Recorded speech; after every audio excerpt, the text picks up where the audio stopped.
चलो अब कुछ एग्जांपल्स देख लो कूलम्ब्स लॉ के लिए, कुछ पुराना वाला भी रिकॉल कर लो जो एग्ज़ाम के लिए इम्पॉर्टेंट है। जैसे एप्सिलॉन आर के फॉर्मूले से जुड़ा हुआ वो क्या था, F V by F M था, है ना। तो यहाँ से एफ वी क्या लिख सकते हैं, epsilon R into F M लिख सकते हैं, और एफ एम को क्या लिख सकते हैं, F V by epsilon R लिख सकते हैं। ठीक, तो अगर फोर्स इन वैक्यूम 100 न्यूटन है और एप्सिलॉन आर की वैल्यू 5 है तो उस केस में एफ एम की वैल्यू कितनी हो जाएगी, देखो फॉर्मूले से 100/5 कितना बचेगा, 20 न्यूटन। मतलब परमिटिविटी के, रिलेटिव परमिटिविटी के कारण फोर्स की वैल्यू घटती है कि बढ़ती है, घटती है वैक्यूम के रिस्पेक्ट में, है ना। दूसरा, अगर फोर्स इन वैक्यूम 250 न्यूटन है, फोर्स इन मीडियम 100 न्यूटन है ना, तो इस केस में रिलेटिव परमिटिविटी या डाइलेक्ट्रिक कांस्टेंट क्या हो जाएगा, F M by F V होगा या F V by F M होगा, हैं, F V by F M होगा। फॉर्मूला तो लिखा ही हुआ है ऊपर। तो क्या हो जाएगा ये 250/100 कितना मिलेगा, 2.5 मिलेगा। ठीक, और यूनिट कुछ नहीं होती है क्योंकि रिलेटिव परमिटिविटी जो है वो यूनिट लेस क्वांटिटी है। दूसरी बात, ग्रेटर देन 1 होना चाहिए, तो 2.5 है, ग्रेटर देन 1 है। ठीक, दूसरा सिंपल, मान लो एक चार्ज है 10 माइक्रोकूलम का, दूसरा चार्ज है 4 माइक्रोकूलम का और डिस्टेंस है 3 मीटर्स का, है ना। तो हमको फोर्स निकालना है, तो फोर्स का वैल्यू क्या हो जाएगा, के Q1 Q2 बाई डिस्टेंस का स्क्वायर। के की वैल्यू हम लोग यहाँ पे क्या लेंगे, वैक्यूम वाला लेंगे क्योंकि मीडियम के बारे में कुछ नहीं कहा गया है।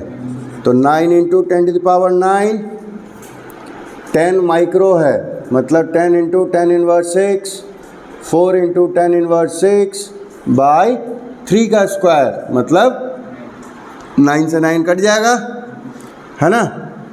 ये हो गया तुमको 4, और ये देखो माइनस में 12, और ये 9 और 1 10 हो जाएगा, तो -12 और 10 में क्या बचेगा, -2 बचेगा।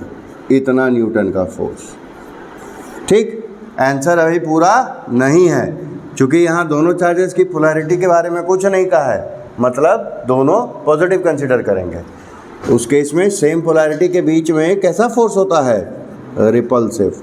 तो हम साथ में नेचर ऑफ फोर्स भी कॉमा देकर मेंशन कर देंगे। ठीक, क्लियर है। दूसरा, परमिटिविटी के साथ देख लो बात, यही एग्जाम्पल उठाते हैं। 10 माइक्रोकूलम,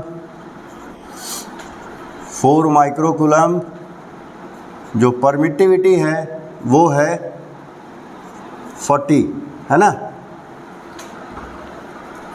और जो डिस्टेंस है वो 3 मीटर ही रख रहे हैं। तो इस केस में फोर्स क्या हो जाएगा, तो वैल्यू तो वही है, के Q1 Q2 by are square, but अब चूँकि परमिटिविटी आ गई इसलिए के की वैल्यू में क्या चेंज आएगा, वैल्यू हो जाएगा अब 9 × 10⁹ बाई एप्सिलॉन आर, मतलब या कैपिटल के मतलब 40, है ना।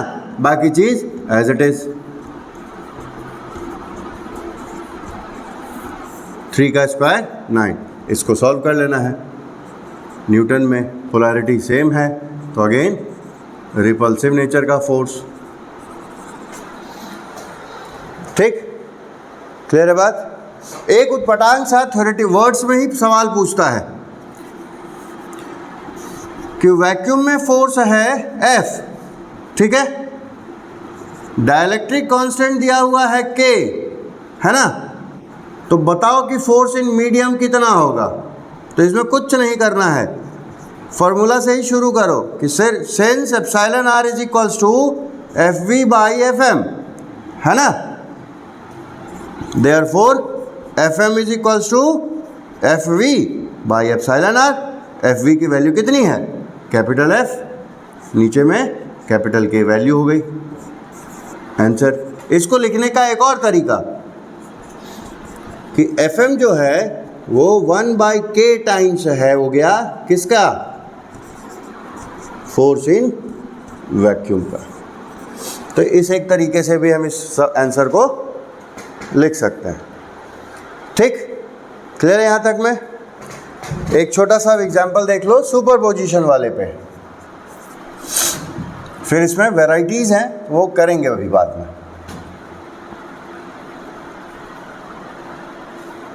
मान लो कोई स्क्वायर है, तो जैसे ही स्क्वायर आया दिमाग में क्या घूम जाना चाहिए कि उसके साइड्स क्या होंगे? आपस में इक्वल होंगे। मान लेते हैं 2 मीटर का साइड है, ए बी सी डी। इस पर कोई चार्ज है प्लस क्यू कूलम का, इस पर चार्ज है प्लस क्यू कूलम का, इस पे चार्ज है माइनस क्यू कूलम का, इस पे भी चार्ज है माइनस क्यू कूलम्ब का।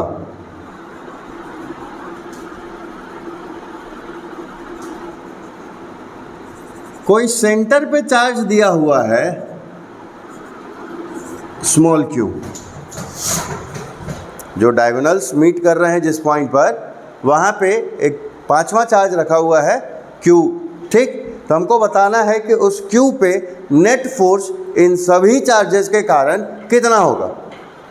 तो इस टाइप का सवाल बोर्ड्स में ज़रूर पूछता है, कॉम्पिटिटिव में भी कभी कभी अगर हल्का पूछा तो इस टाइप का पूछता है। ठीक है, तो इसमें तुमको पेन उठाने की ज़रूरत नहीं है। तुमको अगर डेटा याद है, फॉर्मूला सारा याद है, कंसेप्ट क्लियर है, तो मुझबानी ये सवाल बन जाएगा। कैसे बनेगा? तो सबसे पहले कूलम्ब्स लॉ का फॉर्मूला ध्यान दे लो। कूलम्ब्स लॉ का फॉर्मूला क्या होता है?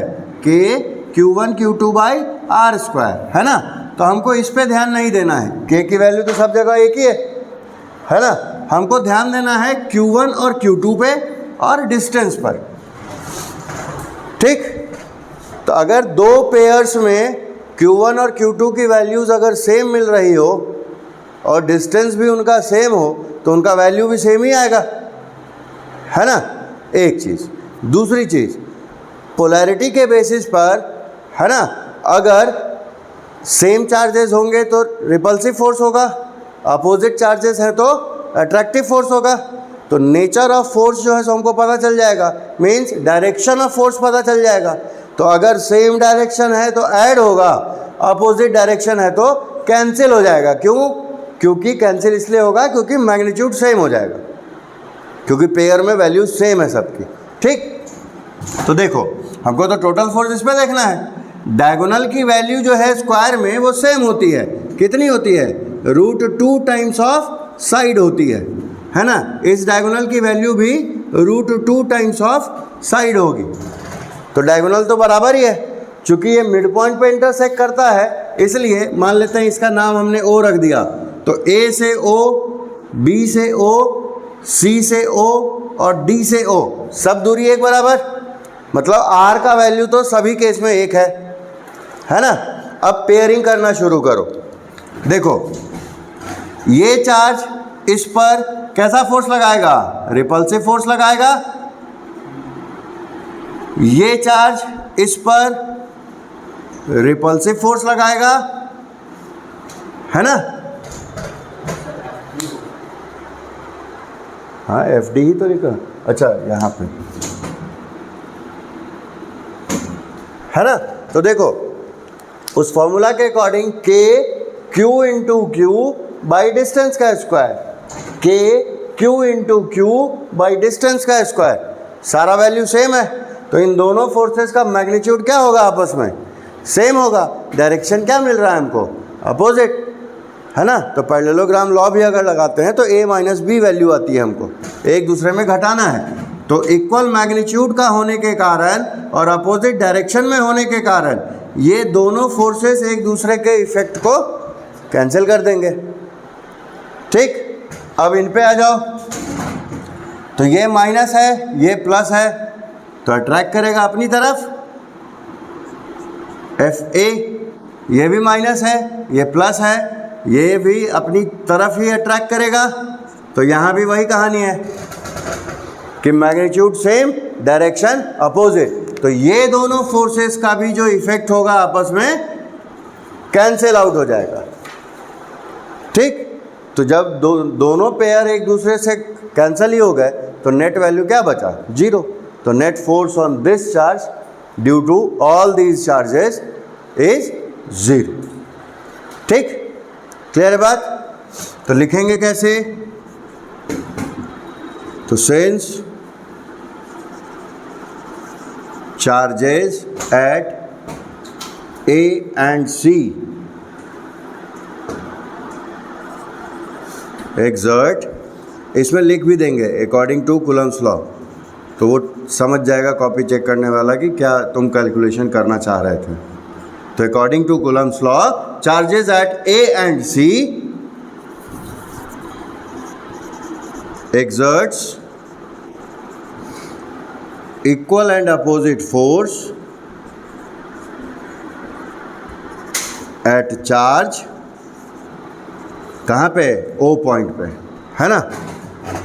देयरफॉर इनके कारण जो नेट फोर्स हुआ वो 0 हो गया, है ना। सेम चीज़ हम B और D के लिए ले लेंगे कि since charges at B and D exert equal and opposite force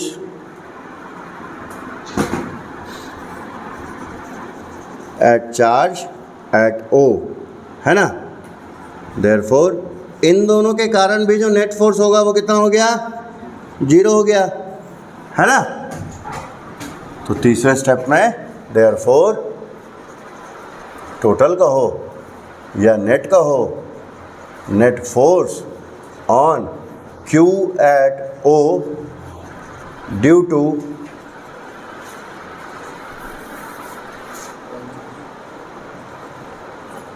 to charges at vertices A, B, C and D, वो क्या हो जाएगा? 0 हो जाएगा आंसर। ठीक, तो बुक्स पढ़ोगे तो कुछ और भी बदली हुई भाषा में इसका जवाब तुमको लिखा हुआ मिलेगा। ठीक, क्लियर है ये चीज़?